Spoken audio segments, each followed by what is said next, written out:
Good morning friends. આપણે યુટ્યુબના આગળના ગ્રામરના મારા લેક્ચરમાં હું આજે વાત કરવા જઈ રહ્યો છું શોઈંગ રિઝલ્ટ અથવા શોઈંગ ઇમ્પોસિબિલિટી. મિત્રો, આ ટોપિક ધોરણ 11 અને 12 બંને વર્ષના વિદ્યાર્થીઓ માટે બહુ જ ઉપયોગી છે. તમે જાણો છો એમ રિઝલ્ટ શબ્દનું ગુજરાતી અર્થ થાય પરિણામ. પરિણામ દર્શાવવા માટે આપણી પાસે ગ્રામરમાં જે શબ્દો છે કીવર્ડ તરીકે જેનો યુઝ થાય છે so that, such that, too, enough, so, therefore. મિત્રો, આ કીવર્ડ્સને બહુ જ મહત્વના યાદ રાખવાના છે આપણે. જ્યારે જ્યારે આપણે લેંગ્વેજ ફંક્શનમાં ઓળખવાની વાત આવશે સેક્શન એમાં, ત્યારે આપણને આ બહુ જ કામ લાગશે. હવે એક પછી એક આપણે દરેકની ચર્ચા કરીશું. અહીંયા પહેલી વાત કરી છે મેં સો ધેટની. મિત્રો, સો ધેટનો અર્થ ગુજરાતી થાય એટલું બધું.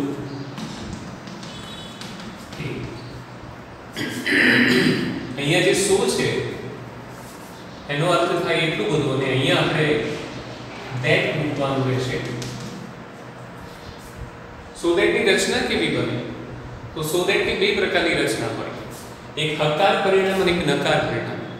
અહીંયા મેં નકાર પરિણામને લખી છે કર્તા ક્રિયાપદ. ક્રિયાપદ વર્તમાન કાળમાં કે ભૂતકાળમાં હોઈ શકે.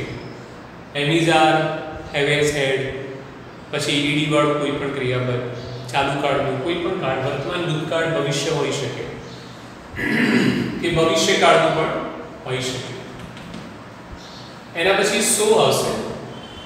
સો પછી વિશેષણથી ક્રિયા વિશેષણ. મિત્રો, આ બહુ મહત્વનું છે. વિશેષણથી ક્રિયા વિશેષણ તમારું વાક્ય પાછળનું નક્કી કરશે. વિશેષણથી ક્રિયા વિશેષણ. વિશેષણ કોને કહેવાય? તો રીચ, પુઅર, બરાબર, ઓનેસ્ટ, કાઇન્ડ. ક્રિયા વિશેષણ એટલે કેવા? ફાસ્ટ, સ્લોલી, આવા પ્રકાર જે ક્રિયા પર આધારિત હોય. જો આ પ્રકારના હોય તો ક્રિયા વિશેષણ. એના પછી ધેટ આવશે. એના પછી કર્તા અથવા કર્તા વિભક્તિ. આ જે કર્તા છે એ જ કર્તા રિપીટ હોઈ શકે અથવા બહારથી પણ કર્તા હોઈ શકે. એના પછી કેમ કે કુળ હોય. આ કેમ કુળ પણ બહુ મહત્વનું કામ કરે છે. જો તમારું આગળનું ક્રિયાપદ વર્તમાન કાળમાં છે તો તમારે અહીંયા કેમ લખવાનું છે. જો આગળનું ક્રિયાપદ ભૂતકાળમાં છે તો તમારે કુળ લખવાનું છે. આ ક્રિયાપદના આધારે કેમ કે કુળ નક્કી થશે. એના પછી નોટ લખવાનું છે, કારણ કે જો તમારું રિઝલ્ટ નેગેટિવ છે, નકાર પરિણામ છે. એના પછી મૂળ ક્રિયાપદ અને પછી અન્ય શબ્દો. આ પ્રમાણે તમારે રચના યાદ રાખવાની રહેશે. રચનાનું ફોર્મેટ બહુ જ મહત્વનું છે, બરાબર સમજીને યાદ રાખજો. કર્તા ક્રિયાપદ, ક્રિયાપદ વર્તમાન, ભૂતકાળ, ભવિષ્યકાળ હોઈ શકે. એના પછી સો, એના પછી વિશેષણ કે ક્રિયા વિશેષણ. એના પછી કર્તા ધેટ આવશે. કર્તા આગળનું પણ હોઈ શકે અને બહારથી પણ હોઈ શકે. કેમ કે કુળ આ ક્રિયાપદને આધારે નક્કી કરીશું. એના પછી નોટ આવશે. એના પછી બી બનાવશે. મિત્રો, આ રચના એક્ટિવની છે. જો પેસિવની હોય તો પેસિવમાં ઉલટું હશે, કર્મ હશે, કેમ કે કુળ હશે, નોટ હશે, બી પ્લસ પાસ્ટ પાર્ટિસિપલ હશે. એટલે પેસિવ રચનાનું પણ આપણે એક એક્ઝામ્પલ જોઈએ છીએ.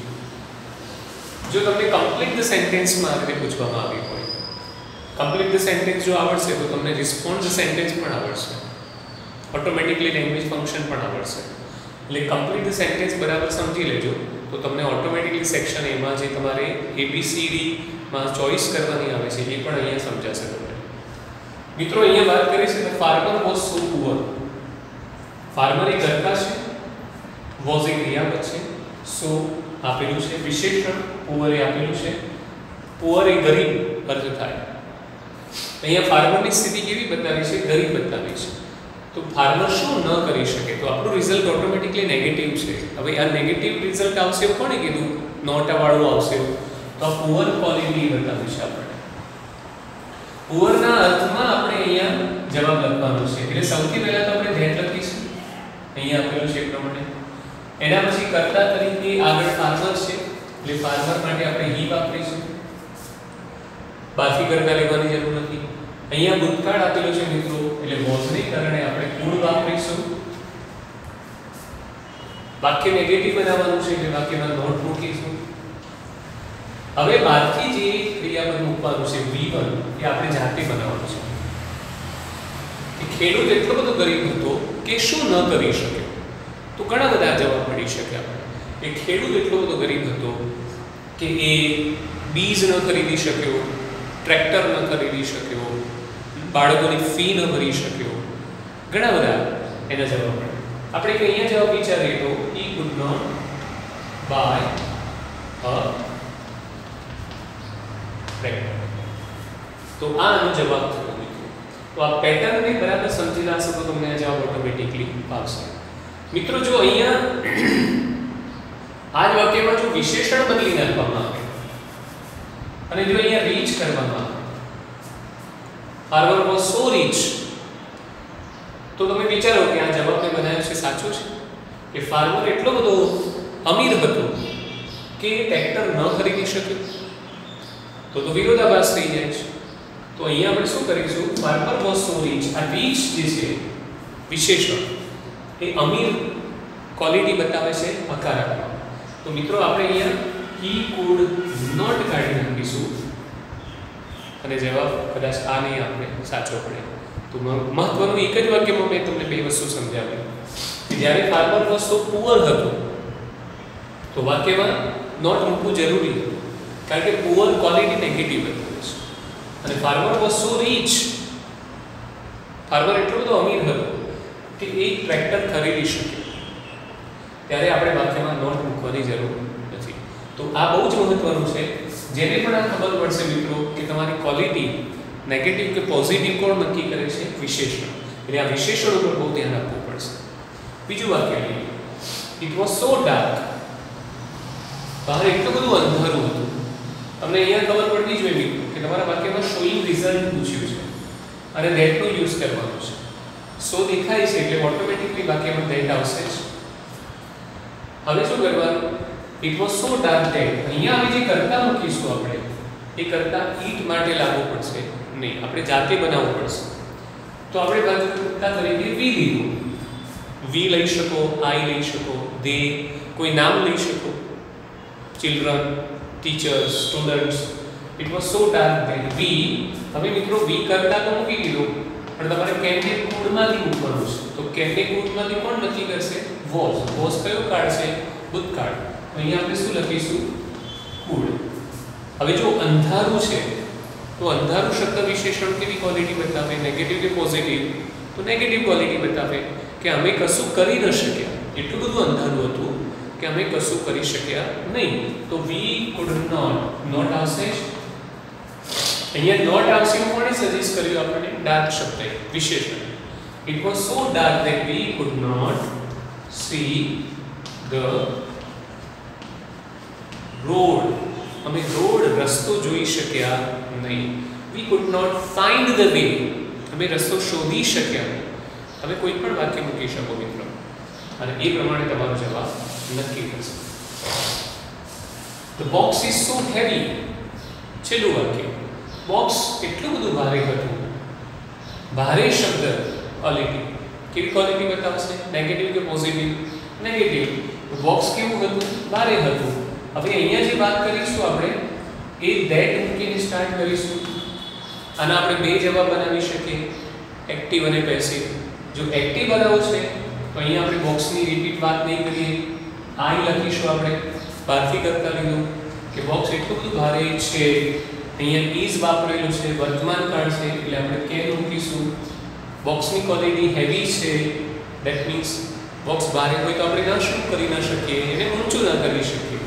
તો કેન નોટ આવશે ફરજિયાત, કેન નોટ કેરી ઇટ, હું એને ઊંચું કરી શક્યો નહીં.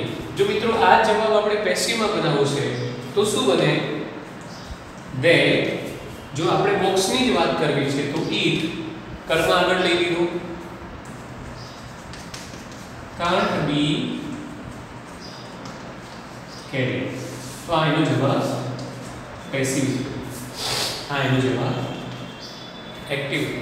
કે તમે આ પરિસ્થિતિમાં જ્યારે આગળ કોઈ કરતા કે વસ્તુનો ઉલ્લેખ કર્યો છે એનો જ ઉલ્લેખ તમે ઈટ તરીકે પાછળ કરો છો તો તમારું વાક્ય તમારે પેસિવ બનાવવું પડશે અને પેસિવમાં તમારે બી પ્લસ પાસ્ટ પાર્ટિસિપલ કરવું પડશે વર્તમાન અને ભૂતકાળનો નિયમ તો ત્યાં પણ લાગુ પડે છે કે એને પૂર્ણનું ફરીથી મિત્રો સમજી લઈએ કીવર્ડ્સ સો ધેટની રચના ગુજરાતીમાં સો ધેટનો અર્થ એટલું બધું કેટલા બધા કે થાય સો ધેટની રચના બરાબર સમજો બે પ્રકારની છે ધેટ પછી રિઝલ્ટ નકાર પણ આવી શકે હકાર પણ આવી શકે જો રિઝલ્ટ તમારું હકાર હશે તો તમારા વાક્યમાં નોટ આવશે નહીં અને જો તમારું રિઝલ્ટ નેગેટિવ છે તો તમારા વાક્યમાં નોટ આવશે નોટ આવે કે નહીં એ કોણ નક્કી કરશે વિશેષણ કે ક્રિયા વિશેષણ એના આધારે તમારા વાક્યમાં કેટલાક રિઝલ્ટ મિત્રો એવા પણ હોય કે જેમાં નોટ નથી આવતું જરૂર નથી કે તમારે નોટ આવે વાક્ય એવું પણ બની શકે તો એવા પણ વાક્યો તમારે ધ્યાનમાં રાખવા પડશે એક્ઝામ્પલ તરીકે મેં કીધું છે યે the farmer was so rich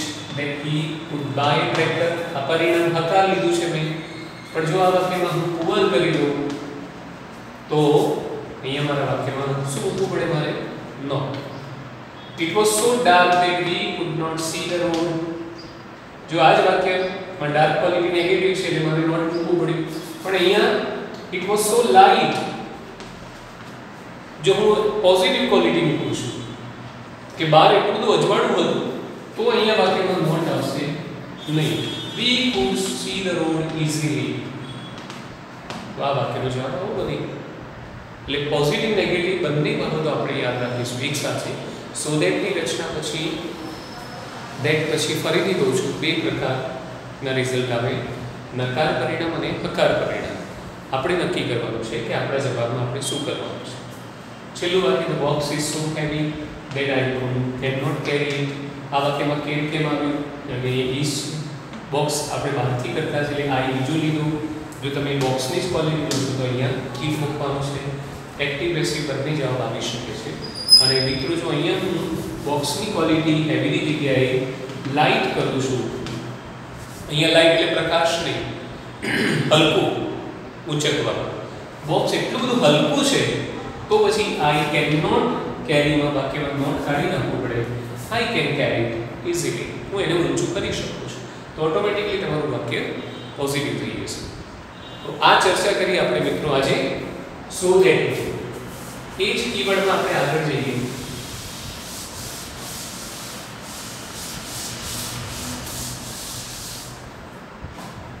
હવે વાત કરીએ છીએ મિત્રો સચ ધેટ સદ્ધેટની રચનામાં કરતા પ્લસ સચ ક્રિયાપદ પ્લસ સચ પ્લસ એમ આર્ટિકલ આવશે પછી વિશેષણ આવશે પછી નામ આવશે પ્લસ ધેટ આવશે ફરીથી કરતા પ્લસ કેમ કે કુડ પ્લસ નોટ પ્લસ મૂળ ક્રિયા અહીંયા પણ એક શરત છે મિત્રો કે આ પરિણામ તમારું નકાર પણ હોઈ શકે અને હકાર પણ હોઈ શકે જો હકાર હશે તો વાક્યમાં તમારે નોટ લખવાનું રહેશે નહીં ઉદાહરણ તરીકે જો આપણે જોઈએ તો Gandhiji was such a great leader that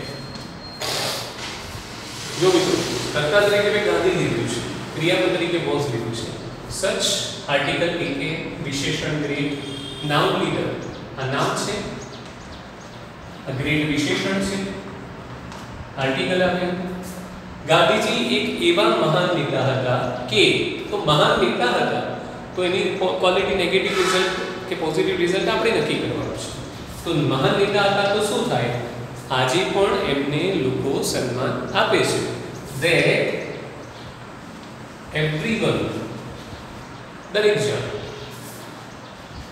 respects him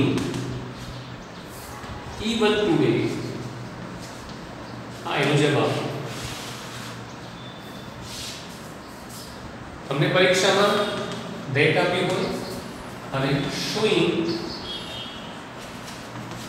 result આપવું હોય. તો આ પ્રમાણે તમારો જવાબ બનવો જોઈએ. જો આ વાક્ય તમે એક્ટિવમાં છે, એક્ટિવમાં છે એટલે કર્તા, ક્રિયાપદ અને કર્મ છે. જો તમે એને પેસિવમાં બનાવો તો ધેટ પછી તમારું વાક્ય કેવું બને? તો ગાંધીજીનો જ ઉલ્લેખ કરવો છે તો આપણે he is respected even today. આજે પણ એમને યાદ કરવામાં આવે છે. આ જવાબ પેસિવ થયો, આ જવાબ એક્ટિવ થયો. બંનેમાંથી કોઈ પણ એક જવાબ તમે લખી શકો. બસ તમને ખબર પડવી જોઈએ કે એક્ટિવ જવાબ આવે કે પેસિવ જવાબ આવે. મિત્રો આ વાત થઈ આપણે સજ્જેક્ટની.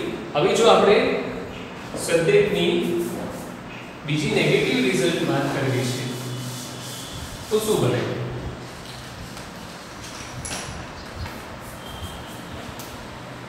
Example,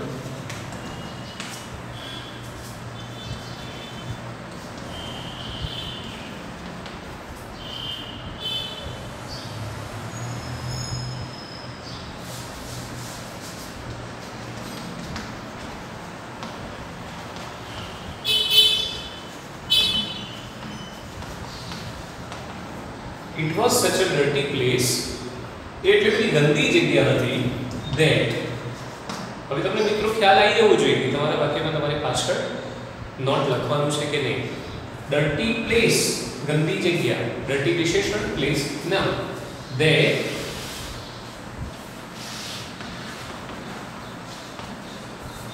showing result.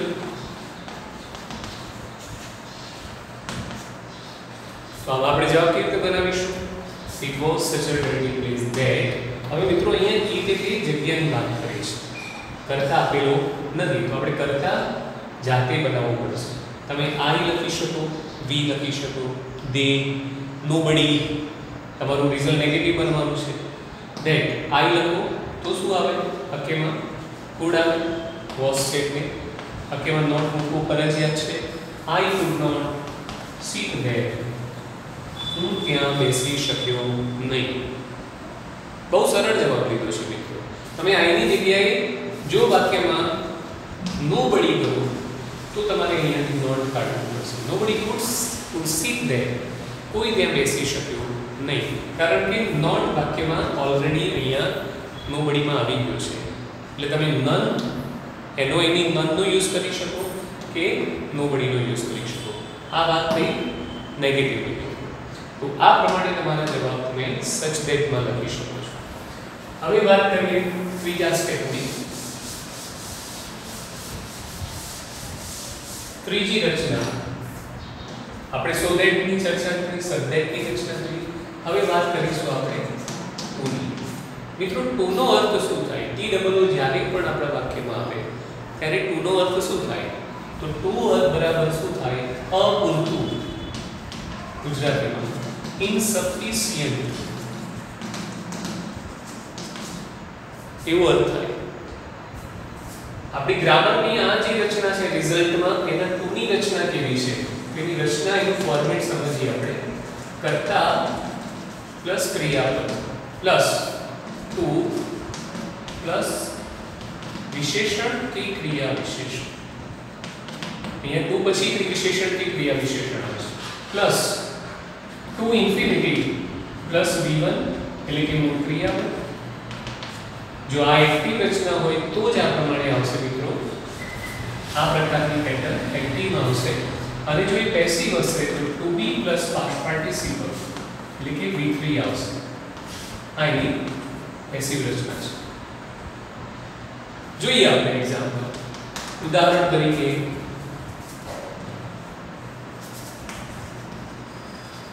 Ram is very ill. He can't go to school today. મેં અહીંયા સાદા બે વાક્યો બનાવે છે. હવે આમાં આપણે so that કેવી રીતે બનાવી શકીએ, એના ઉપરથી આપણે to કેવી રીતે બનાવી શકીએ. તો મિત્રો આપણે આને જો so that માં ફેરવવું છે, જેમ આપણે આગળ શીખ્યા. રામ is very ની જગ્યાએ so લઈશું. ill વિશેષણ છે અને આ પૂર્ણ વિરામની જગ્યાએ that લીધું. આ વેરી ની જગ્યાએ સો આવ્યું. Ram is so ill that he can't go to school. હું આખું વાક્ય લખતો નથી મિત્રો, તમને સમજાવવું જોઈએ. હવે જો મિત્રો આ જ વાક્યને આપણે ટુ માં ફેરવીએ તો શું બને? Ram is two ઇલ. જો સો ની જગ્યાએ ટુ વાપર્યું છે, ઇલ એ વિશેષણ આવ્યું. હવે શું? તો આપણે સો કાઢી નાખીએ તો ધેટ પણ નીકળી જશે વાક્યમાં. સો જાય એટલે ધેટ પણ જાય. ધેટ ગયું તો વાક્યમાં હીનો વારો. આમાં ધેટ નીકળી ગયું એટલે સંયોજક નીકળી ગયું, પાછળ વાક્ય રહેતું નથી. તો પછી આપણે રામની જ વાત કરીએ છીએ એટલે હી ફરીથી વાત કરવાની નથી, એટલે અહીંયા હી આવશે નહીં. આગળ રામનો ઉલ્લેખ ઓલરેડી થઈ ગયો છે, બીજી વાત નહીં. હવે વાક્યમાં કેનની વાત આવી. મિત્રો કેન એ સહાયકારક ક્રિયાપદ છે, જ્યારે ઇઝ પણ સહાયકારક ક્રિયાપદ છે. એક વાક્યમાં બે વખત એ સહાયકારક ક્રિયાપદો વપરાય નહીં જો એ સંયોજક ન હોય તો. અહીંયા સંયોજક નીકળી ગયું એટલે વાક્યમાં કેન પણ ઓટોમેટિકલી નીકળી જાય. હવે વાત આવી નોટની. તો ટુ ની અંદર ઓલરેડી નોટ છુપાયેલું છે. તમને ટુ ની રચના લખાઈ ત્યારે ઓલરેડી નોટ હોવાથી ઉમેરાતું નથી. ટુ ની અંદર ઓલરેડી નોટ છે મિત્રો. જેમ અનલેસ માં ઇફ નોટ છુપાયેલું છે એમ અહીંયા ટુ ની અંદર નોટ છુપાયેલું છે એટલે આપણે નોટ મૂકવાની જરૂર નથી. ઓલરેડી એનો અર્થ નેગેટિવ થઈ જાય છે. એટલે રામ ઇઝ ટુ ઇલ. હવે વાત રહી આપણી પાસે ગોની. તો અહીંયા આપણે સીધું ટુ ગો કરીને લખીશું જવાબ. To go to school. આ જવાબ આપણો કમ્પ્લીટ ધ સેન્ટેન્સમાં સાચો પડે જો પૂછાય તો. બીજી વાત કરીએ એક્ઝામ્પલ 2. જો વાક્યમાં આવું આવ્યું, the tea was too hot.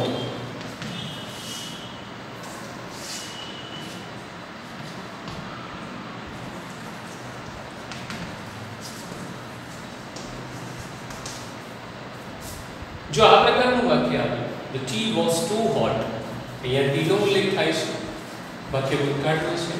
Hot quality already નહીં. આપણે નેગેટિવ નું પોઝિટિવની વાત નહીં આવે મિત્રો, કારણ કે ટુ વાપરાય છે વાક્યમાં, ઓલરેડી ટુ વાપરવામાં આવે છે એટલા માટે ઓલરેડી નેગેટિવ મીનિંગ જ બતાવશે.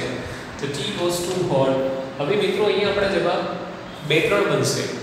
એક તો જો તમે આનો એક્ટિવ જવાબ બનાવવા માંગો છો તો તમારા વાક્યમાં તમારે ફોર કરીને મી કરવું પડશે, કારણ કે ટી ની વાત ફરીથી આપણે કરવાના નથી, કરતા ઉમેરવો પડશે. આગળ કરતા આપેલો નથી, અહીંયા આપણે રામ કરતા આપેલો હતો એટલે અહીંયા આપણે ફોર હિમ લખવાની જરૂર ના પડી.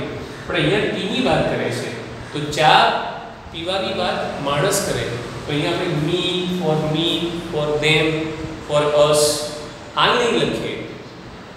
જો આ લખીશું તો સર્વનામ કર્તા વિભક્તિ ગણાશે. અહીંયા મિત્રો કર્મ વિભક્તિ વપરાય છે હંમેશા, એટલે જ્યારે જરૂર પડે ત્યારે ફોર પ્લસ કર્મ વિભક્તિનો જ ઉલ્લેખ કરીશું જો અહીંયા કર્તા આપેલું ન હોય ત્યારે. એટલે ફોર પ્લસ મી કે હિમ આ રીતે આપણે લખવાનું રહેશે. Tea was too hot for me to drink. આ એનો જવાબ. જો આનો જવાબ આપણે પેસિવમાં લખવો છે, ટીનો જ ઉલ્લેખ કરવો છે તો શું જવાબ બને? તો જુઓ, tea was too hot to be drunk. તો આ પણ એનો જવાબ બની શકે. અહીં હવે વાતથી કરતા લીધો જ નથી તો ટીની જ વાત કરવા માટે આપણે ફરીથી ઈટ લખવાની જરૂર નથી. ઓટોમેટિકલી અહીંયા જે કરતા છે અહીંયા કર્મ બની ગણાશે અને તમારો જવાબ પેસિવ છે એટલે આ પ્રમાણે તમે જવાબ લખી શકો. આ વાત થઈ મિત્રો ટુની પ્રેક્ટિસ પણ ઘણી બધી કરવી પડશે. સોદેટમાં અને ટુમાં બહુ ફરક છે. સોદેટમાં બે વાક્યો અલગ અલગ પડે છે, ધેટ સંયોજકથી જોડાય છે. અહીંયા એક જ સાદું વાક્ય બને છે. ટુ હંમેશા બે વાક્યોને એક સાદા વાક્યમાં ફેરવવાનું કામ કરે છે. એટલા માટે આપણે બહારથી બીજા કરતા ઉમેરીએ ત્યારે ફોર મી કરવાનું કે ફોર ધેમ કે ફોર હિમ કરવાનું રહેશે. આ વાત એ આપણે ટુની. હવે છેલ્લી વાત કરીએ મિત્રો ઇનફની અને પછી સો ધેરફોર.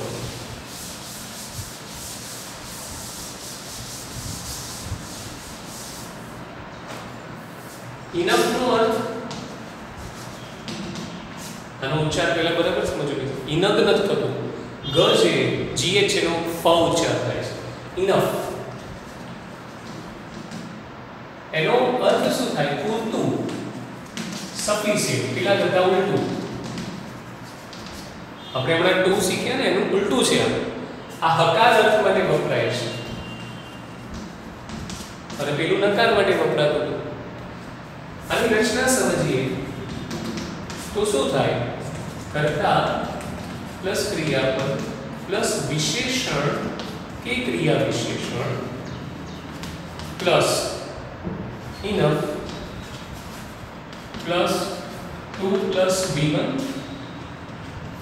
जो एक्टिव હોય તો, અને જો પેસિવ હોય તો 2 plus b plus past participle. 2 ની જેમ મિત્રો આની પણ રચના આપણે સેમ જ છે, પણ ફરક ખાલી બહુ જ મહત્વનો છે. પેલામાં 2 પછી વિશેષણ ક્રિયા વિશેષણ હતું, તો અહીંયા ઇનફ ના પહેલા આવે છે. આ બહુ જ મહત્વનું સમજજો બરાબર, કે 2 પછી વિશેષણ વપરાતું હતું ક્રિયા વિશેષણ, અહીંયા ઇનફ પહેલા વપરાય છે. એક્ઝામ્પલ, દાખલા તરીકે Komal is very clever. She can solve any problem. અહીંયા મિત્રો મેં બે સાદા વાક્યો લખ્યા છે. હવે આ પેટર્ન તમને ક્યાં કામ લાગે? તો કમ્બાઇન્ડ સેન્ટેન્સ નામનો ટોપિક તમારે આવે છે ગ્રામરમાં, કે જ્યાં તમારે ચાર વાક્યોને જોડીને એક સાદું વાક્ય, મિનિંગફુલ વાક્ય બનાવવું. ત્યાં તમને આ સંયોજકો કામ લાગશે. તો એટલા માટે પણ ધ્યાન રાખવાનું છે. જો આ વાક્યને હું સોદેકથી બનાવું તો કોમલ ઇઝ સો ક્લેવર. અહીંયા વેરની જગ્યાએ મેં સો યુઝ કર્યું. ક્લેવર વિશેષણ છે, વાક્યમાં ધેટ આવે. પાછું she can solve any problem. મિત્રો આ જવાબ હકાર પરિણામ બતાવે છે. જે તમે આપણે આગળ શીખતા એ મુજબ કેમ હકાર પરિણામ આવ્યું? વિશેષણ કેવું છે? ક્લેવર, પોઝિટિવ ક્વોલિટી બતાવે છે, એટલા માટે તમારો જવાબ ક્લેવર આવે અરે હકાર આવે. હવે જો આને જ હું ઇનફમાં બનાવું તો કેવું બને? કોમલ ઇઝ ક્લેવર. આ ક્લેવર પહેલા આવે છે અને પછી ઇનફ આવે છે. થોડું ક્રોસ કરવાનું છે. કોમલ ઇઝ ક્લેવર ઇનફ. અહીંયા પણ પેલાની જેમ જ મિત્રો કે વાક્યમાં ધેટ નીકળી જાય છે, એટલે શી પણ ઓટોમેટિકલી નીકળી જાય છે, કારણ કે કોમલનો ઉલ્લેખ એકવાર થાય સાદા વાક્યમાં. એક સાદું વાક્ય બને છે એટલે આપણે બે વાર કરતા યુઝ નહીં કરી શકીએ. શી પછી કેન વાક્યમાં યુઝ નહીં થાય, કારણ કે ઓલરેડી સહાયકારક ક્રિયાપદ યુઝ વાક્યની શરૂઆતમાં આવી ગયું છે. ઇઝ આવવાને કારણે બે સહાયકારક ક્રિયાપદ વપરાય ને એટલે કેન પણ નીકળી ગયું. હવે વાત રહી આપણે સોલ્વની. તો સીધું અહીંયા સોલ્વ આપણે ડાયરેક્ટલી લખી શકીએ, પણ એની આગળ શું લગાવવું પડશે મિત્રો? ટુ સોલ્વ, અને પછી જવાબ આપણો બનશે એની પ્રોબ્લેમ. તો આ એનો જવાબ ઇનફ નથી. બીજો જવાબ આપણે જો નક્કી કરીએ, એક્ઝામ્પલ 2.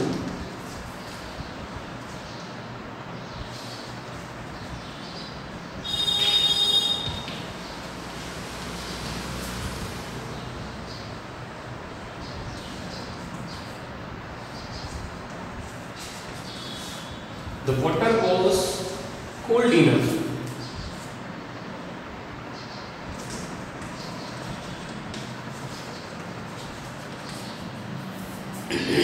પાણી એટલું પૂરતું ઠંડુ હતું, ગરમ નહોતું, તો પૂરતું ઠંડુ હતું. તો અહીંયા આપણા જવાબ બે બની શકે. The water was cold enough. જો જવાબ એક્ટિવ બનાવવો છે તો અહીંયા પણ આપણે for કરીને કરતા લખવો પડશે. તો for us, for we નહીં કરી શકીએ આપણે. કેમ મેં for us લીધું મિત્રો? કારણ કે અહીંયા વોટરની વાત કરી છે. પીવાની ક્રિયા વોટર ન કરી શકે, માણસ કરી શકે, એટલા માટે આપણે for us લીધું છે. પાણી એટલું પૂરતું ઠંડુ હતું કે અમારા માટે પી શકાય. તો for us to drink. જો આ વાક્ય આપણે પેસિવમાં બનાવીએ તો કેવું બને? for us ની જગ્યાએ આપણે હાથ કાઢી નાખીશું સીધું, અને સીધો જવાબ બની જાય ખાલી to be drunk. આનો જવાબ. તો તમે જવાબ એક્ટિવમાં પણ બનાવી શકો, પેસિવમાં બનાવી શકો. અહીંયા આપણે પેસિવ બનાવી તો કરતા ઉમેરવાની જરૂર નથી મિત્રો. આ વાત ઇનફની ટુની રચના બરાબર સમજજો, ઇનફની રચના બરાબર સમજજો. બંને ઉલટી પ્રક્રિયા છે, વિરોધાભાસી બતાવે છે. હવે આપણે વાત કરીએ મિત્રો સો અને ધેરફોર. સો અને ધેરફોર સંયોજકો આપણે કોમનલી આગળના ધોરણમાં ભણતા આવ્યા છે, એટલે એનો પણ આપણે બનાવવું છે જ. સો અને ધેરફોર નો ગુજરાતી અર્થ થાય તેથી. હવે જો આપણે એની રચના સમજીએ તો કર્તા ક્રિયાપદ કદાચ કર્મ હોઈ શકે, અન્ય શબ્દો હોય. સો અને ધેરફોર પ્લસ કર્તા પ્લસ વાક્યમાં કેમ કે કુડ હોય કે ન પણ હોય પ્લસ ક્રિયાપદ પ્લસ કર્મ. મિત્રો અહીંયા પણ જવાબ એક્ટિવ પેસિવ બંને હોઈ શકે છે. એક્ઝામ્પલ લઈએ આપણે. Raj is very intelligent. He can get first rank in his school. બે વાક્યોને આપણે ભેગા કરવા છે. How is he? Raj is very intelligent. So or therefore he can get the first rank in his school. બહુ સરળ છે મિત્રો. અહીંયા બે વાક્યની વચ્ચે માત્ર આપણે so કે therefore લખી અને વાક્ય એમને લખવાનું છે. તો આની આપણે ચર્ચા કરી આજે. આની એક્સરસાઇઝ હું તમને પીડીએફ ફાઇલમાં મોકલીશ. સો that such that two in સો અને ધેરફોર. આ બધા ટોપિકને 2-3 વખતે બરાબર ધ્યાનથી જોશો તો તમને સમજાશે. કંઈ પણ પ્રશ્ન હોય તો તમે મને પૂછી શકો છો. અને આ વિડીયો ખાસ સબસ્ક્રાઈબ કરો, શેર કરો અને લાઈક આપજો. ખૂબ ખૂબ આભાર.